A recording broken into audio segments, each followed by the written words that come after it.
اور جتنی طاقت ہے، قدرت ہے. اب ہم اگر ایک دیکھ رہے ہیں کہ بھائی ایک جگہ بت پرستی ہو رہی ہے، بت پرستی شرک ہے، جا کے وہاں یہ کہیں کہ حضرت ابراہیم نے توڑا تو ہم توڑ دیں، تو یہ چلے گا؟ حضرت ابراہیم نے بہت سارے اسٹیپس گزارے تھے. آج ہمارے نوجوان دعوت و تبلیغ کے یہ اسٹیپ، یہ حکمتیں، یہ طریقے، درجات اور مراتب سمجھتے ہی نہیں ہیں. ڈائریکٹ لڑائی جھگڑے کی بات کرتے ہیں، جذباتی باتیں کرتے ہیں، اور علماء کو کہتے ہیں بزدل ہیں، یہ ہیں وہ ہیں. ایسی تنظیمیں بن رہی ہیں، ہمارے نوجوان ان کے پیچھے اندھے ہو کے جا رہے ہیں، علماء سے دور ہیں. امام مالک کا قول یاد آتا ہے کہ ہمارے امت کے کچھ لوگوں نے علم نہیں حاصل کیا تو تلوار سونت کر وہ مسلمانوں ہی کی گردن ناپنے لگے.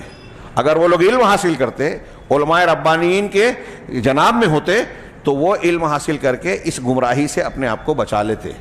ہاں، آج کل اس وقت جو کہا تھا خارجیت وغیرہ کی شکل میں، آج کل بھی یہ فتنہ پایا جاتا ہے. تو اب جتنی آپ کو قدرت ہے، یہ مسئلہ سمجھ لیں اگر، تو وہ لوگ سیدھا سدھر جائیں. مگر کوئی سمجھنے کو تیار ہو تب نا، کہ آپ کی جتنی قدرت ہے آپ اس کے مکلف ہیں. تو اگر کوئی عالم دین علم رکھتا ہے لیکن سمجھانے بجھانے کی قدرت نہیں رکھتا، ابھی جیسے کہ میں نے حضرت ابراہیم والی مثال دی، ہم کیوں نہیں کرتے؟ وہ کریں گے.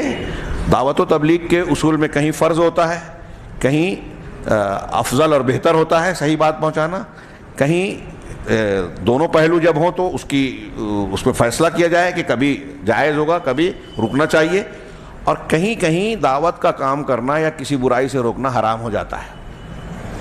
اچھی طرح سمجھیں، بہت سے علماء نہیں سمجھتے، یہ اہل علم نے بیان کیا کہ کہیں کہیں اچھی بات پیش کرنا یا برائی سے روکنا حرام ہوتا ہے. کیسے؟ کب؟ جب آپ کسی کو کسی حرام کام سے روک رہے ہیں، روکنے کی کوشش کر رہے ہیں، کوئی کارروائی کر رہے ہیں، تو یہ یقین ہو کہ اصلاح نہیں ہوگی، اس کے بدلے میں رد عمل میں بڑا نقصان ہوگا. اس لیے جذباتی نوجوان کچھ کام کرنے جاتے ہیں تو جو یہ دعوے کر رہے ہیں حکومت قائم کریں گے، یہ کریں گے، وہ کریں گے، یہ تو ہوگا نہیں اور ہو بھی نہیں رہا ہے. یہ صرف یہاں کی ہندوستان کی بات نہیں ہے، عالم اسلام میں دیکھ لیجیے، وہ تو نہیں ہوتا.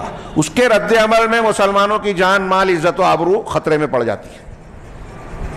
سیدنا ابراہیم نے جب بت شکنی کی تو یہ خطرہ نہیں تھا. تو اگر آپ کوئی ایسا کام کرتے ہو جو کام اچھا ہے لیکن اس کے اچھائی کے بجائے برائی کے نتائج برآمد ہوں گے، تو وہاں آپ اٹھا کے دیکھیے. اہل علم کہتے ہیں کہ ایسے مقام پر اصلاح کا عمل، برائی سے روکنے کا عمل حرام ہے، ناجائز ہے. لیکن بہت سارے عوام تو عوام، خواص بھی یہ بات سمجھتے نہیں ہیں اور کبھی کبھی ایسی حرکتیں کر کے پوری امت کو نقصان پہنچاتے ہیں. تو شیخ آگے کہہ رہے ہیں کہ